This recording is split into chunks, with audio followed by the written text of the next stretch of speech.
Et nous sommes de retour au plateau pour la suite de cette émission. Nous abordons notre deuxième sujet. Nous prenons la direction du Niger et du Nigeria pour parler sécurité. Les armées de ces deux pays, les armées donc du Niger et du Nigeria, décident d'agir ensemble. C'est ce qui ressort du communiqué et a sanctionné la visite du chef d'état-major de l'armée du Nigeria qui a été reçu par son homologue du Niger ce mercredi pour discuter de reprise de la coopération entre ces deux pays, la coopération militaire pour sécuriser les frontières entre les deux zones, les deux pays plutôt, et la région des Grands Lacs, plutôt la région du lac Tchad a été mise en berne, disons-le comme ça, entre le Niger et le Nigeria depuis l'avènement du coup d'État en 2023, coup d'État qui a porté au pouvoir les militaires, avec les réactions de la CEDEAO dirigée justement par le président du Nigeria, Bola Ahmed Tinubu.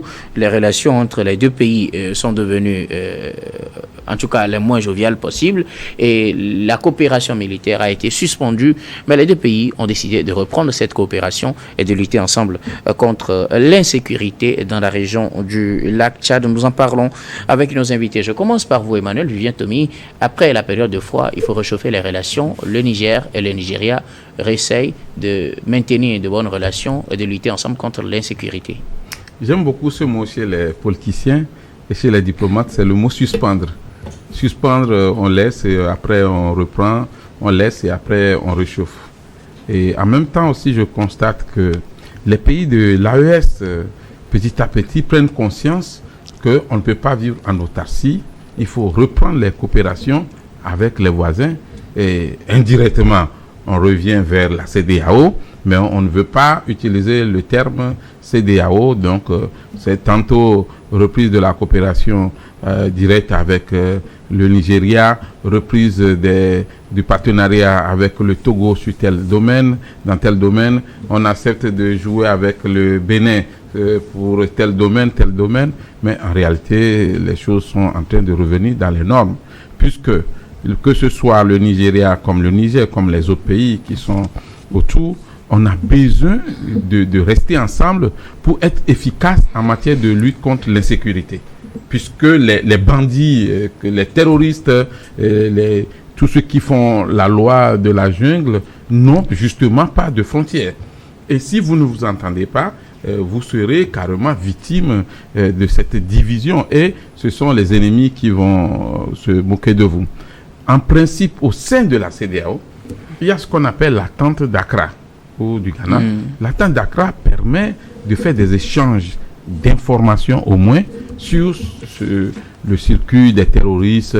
On essaie de voir entre les services de renseignement qu'est-ce qui est préparé par tel contre tel pays et dans la mesure du possible agir. Ce qui traîne souvent, c'est le fait d'agir ensemble. On ne peut pas comprendre que le Burkina soit attaqué et que le Togo, qui est à côté du Burkina, ne puisse pas réagir au même moment que le Burkina Faso, pour qu'on puisse mettre en sandwich les terroristes. On ne peut pas comprendre qu'au Niger, que le Boko Haram fasse du désordre et qu'à côté, il y a effectivement les forces du Niger qui sont là et qui attendent. Et donc, il faut une coopération en matière sécuritaire. On est obligé de se parler, on est obligé de s'entendre, on est obligé d'aller au-delà des problèmes, des conflits qu'il y avait eu. Et n'oubliez pas, justement, on a vu que c'est le chef d'état-major de l'armée qui s'est déplacé. Il doit avoir une entente spéciale entre les armées qui n'a rien à voir avec les querelles ou les conflits entre les acteurs politiques. Parce que les acteurs politiques, ils sont la tête du pays où ils font de la politique.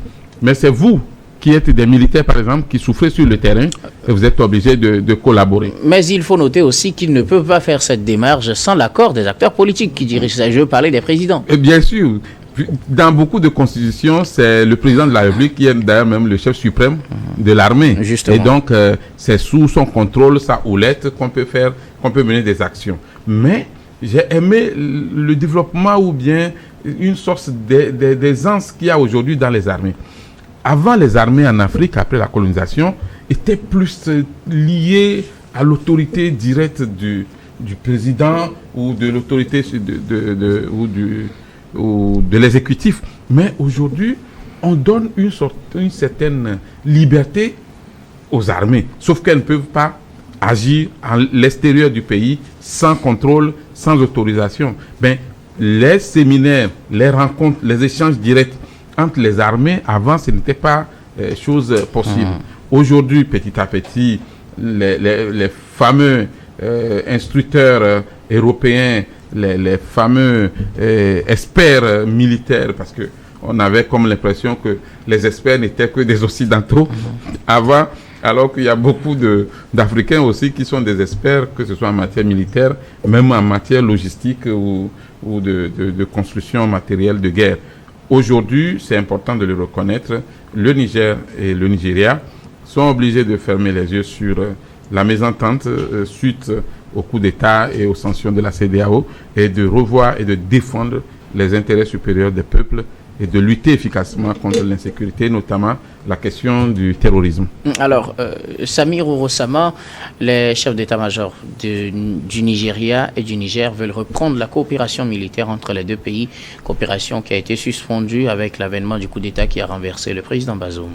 Je pense qu'il est important de relever les propos très intéressants du chef d'état-major des forces armées nigérianes, Monsieur Christopher Moussa, qui disait que nous sommes venus pour unir nos forces avec nos frères du Niger.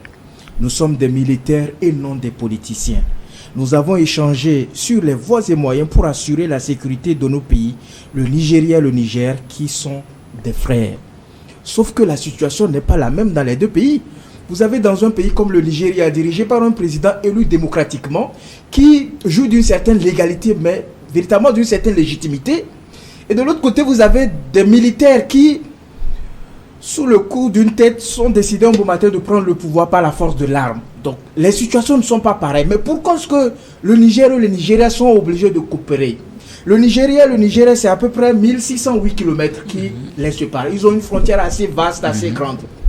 Et tout cela. Donc, non seulement ça, vous avez au niveau de la frontière le Boko Haram qui sévit véritablement du côté du Niger comme du côté du Nigeria.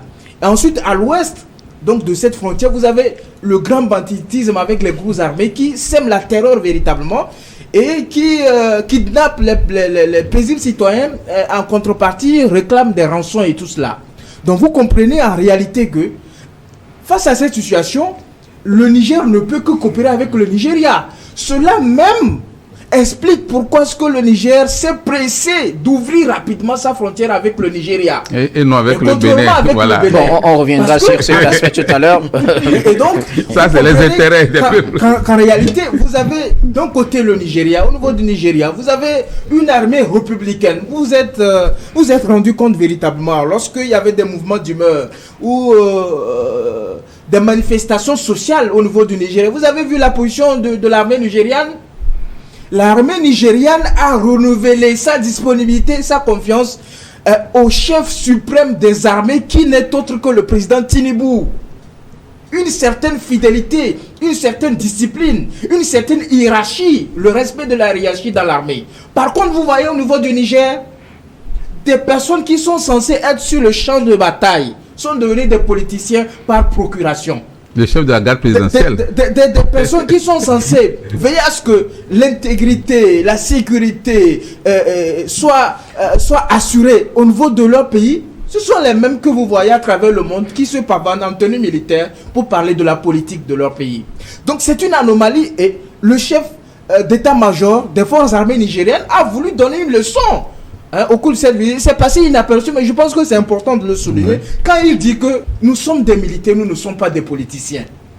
Je pense que nos amis du Niger doivent comprendre c'est un message chose. Fort.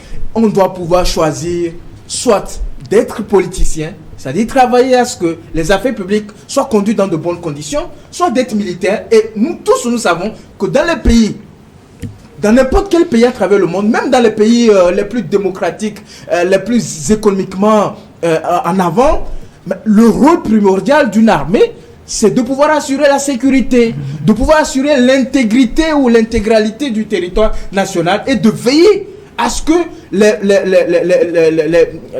hommes, les biens, les hommes et les biens soient dans de bonnes conditions.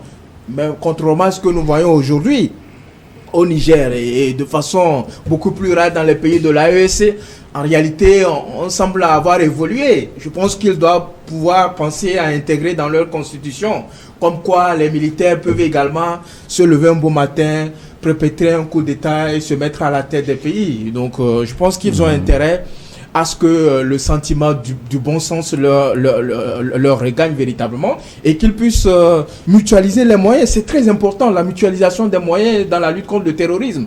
Personne ne peut en finir une fois de bon avec le terrorisme, quelle que soit sa bonne volonté. Je pense qu'on doit leur dire la vérité. On doit pouvoir lutter contre ce phénomène qui est transversal véritablement, c'est un phénomène qu'on ne peut pas saisir. Parce que vous avez des gens, des bandits, des voyous, qui utilisent tous les moyens, même les moyens non conventionnels, pour semer la terreur. Comment vous pensez, en étant dans un carré de territoire, en ayant des frontières poreuses avec vos voisins, en ne maîtrisant pas toutes les frontières de vos pays, comment vous pouvez, et comment vous pensez que vous seul, vous pouvez arriver à bout de ce phénomène-là? Je pense qu'on va revenir sur le cas du Burkina. Il doit pouvoir se mettre en tête que, soit il décide de coopérer avec les pays de la CEDEAO que nous sommes, soit il décide individuellement de coopérer avec les pays limitrophes pour qu'ils puissent mutualiser les moyens. Et cette visite donc de l'armée nigériane est une grande étape. Et je pense que le Niger doit pouvoir penser à faire la même chose avec le Bénin, avec lequel il a une frontière également. Pour le cas du Bénin, nous en parlerons tout à l'heure, mais bien avant. Germain, alors, les deux armées veulent reprendre leur coopération, objectif, lutter contre l'insécurité dans la sous-région. Moi, je suis heureux, mais avant de rapidement, je voudrais dire à mon ami Ouro-Sama que j'écoute avec une certaine... mais vous savez, en même temps que nous parlons du Niger, du Mali, tout ça là, il ne faut pas occulter que leur situation aussi est à réfléchir. Les gens ne peuvent pas se lever comme ça du jour au lendemain pour prendre le feu, quand bien même nous ne sommes pas d'accord.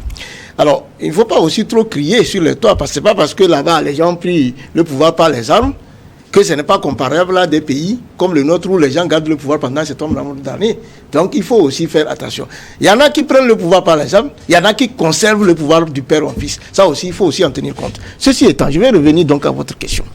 Alors, vous savez, une fois, moi, j'ai eu la chance de passer sur vos médias ici, pas dans cette émission, et je regrette que les pays africains soient à couteau tiré. Parce que moi, j'estime que des gens sont derrière, cachés, qui ne veulent pas que nous soyons ensemble.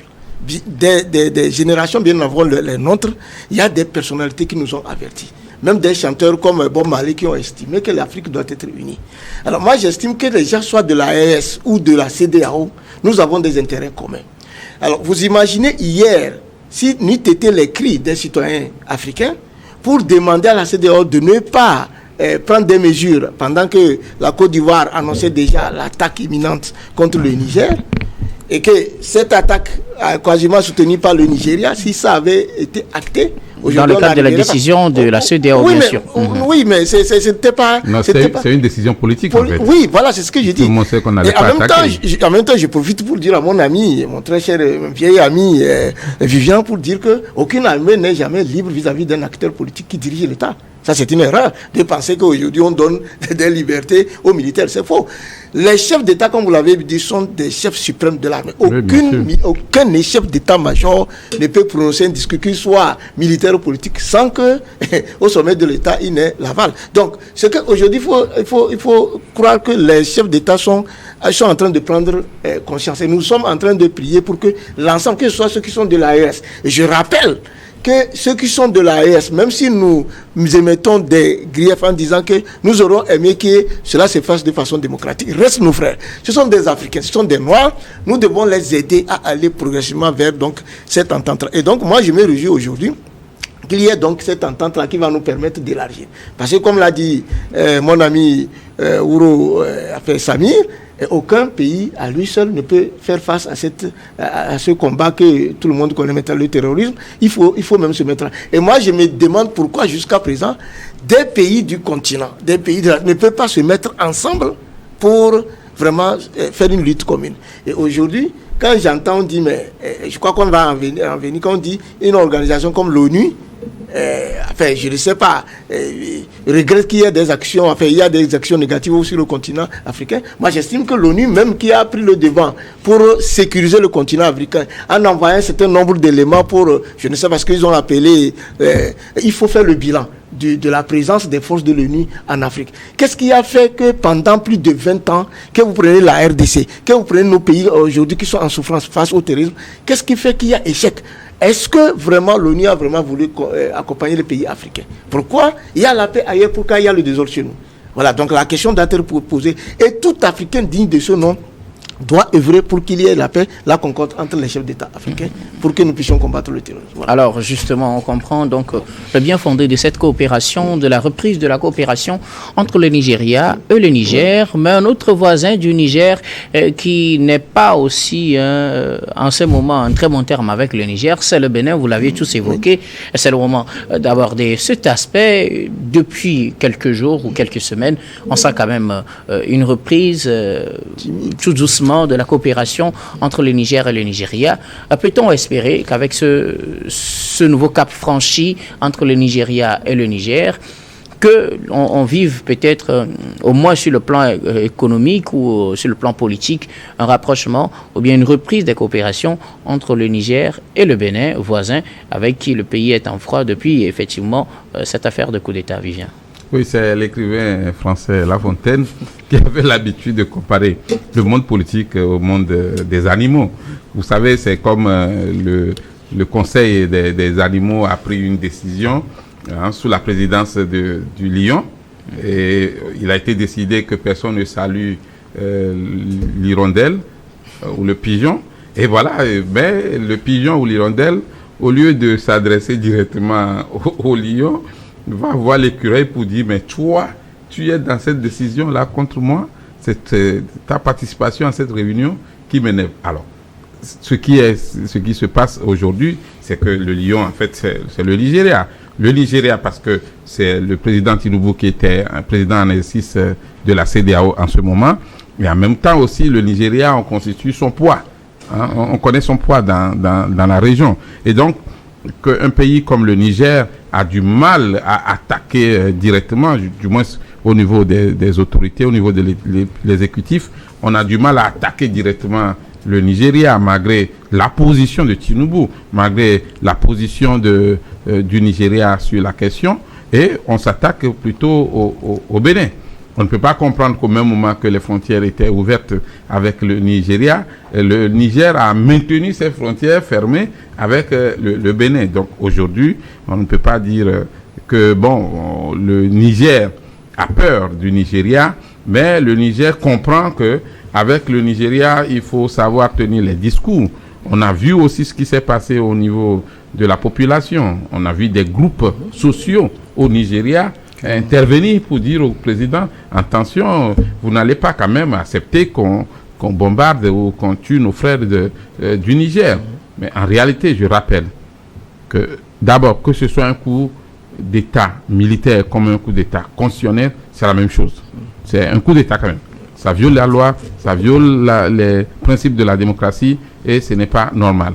Maintenant, au niveau des sanctions qui ont été prises, c'est une sorte d'avertissement. On met un peu là-bas, un peu plus haute, mais tout le monde sait que d'abord, la CEDEAO n'avait pas de force directe pour pouvoir intervenir.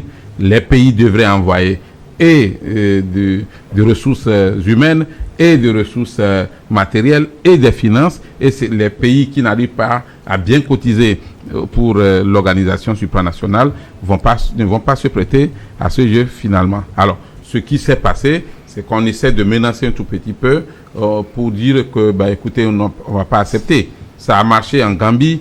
La CEDEAO a dit non. Je pense que le président était obligé de revenir sur sa décision. Alors, pour le Niger, c'est pratiquement la même chose. Aujourd'hui, ce qu'on peut dire, c'est que de la même façon que le Nigeria est en train de reprendre ses coopérations militaires, sécuritaires avec le Niger et le Nigeria, ce sera la même chose dans les jours à venir avec le Bénin D'autant plus que les barques ou bien les bateaux ont commencé par bouger entre les deux pays. Donc, vous êtes optimiste. On espère dans les jours à venir qu'il y aura encore une délégation des forces armées du Niger au Bénin également ou vice-versa. Alors, Samir, peut-on espérer une reprise de la coopération, sur tous les plans d'ailleurs, entre le Niger et le Bénin voisin? Je pense que c'est le souhait le plus ardent des populations des deux pays, c'est-à-dire du Niger et du Bénin. Dans cette histoire, je pense que le mal-aimé, c'est M. Patrice Talon, véritablement. C'est l'ennemi des militaires en place au niveau du Niger.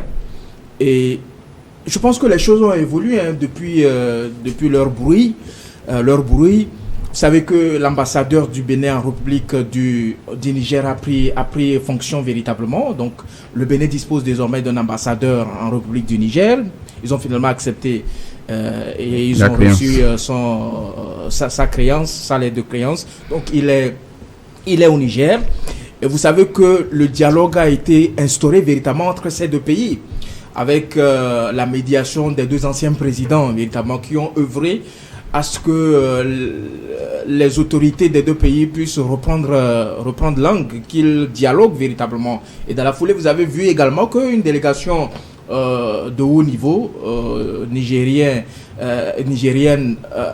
a séjourné à Cotonou, véritablement. Il y a eu des sujets qui ont été évoqués dans leurs différentes discussions.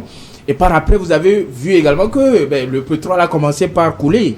L'exportation du pétrole a repris véritablement. Donc, je pense que nous ne pouvons qu'espérer que les relations puissent reprendre véritablement. Même si, moi je crois véritablement, et ça reste mon avis, que les autorités militaires en place au Niger ne vont pas digérer cette histoire qu'il y a eu avec le président Patrice Talon, qu'il garde toujours rancune.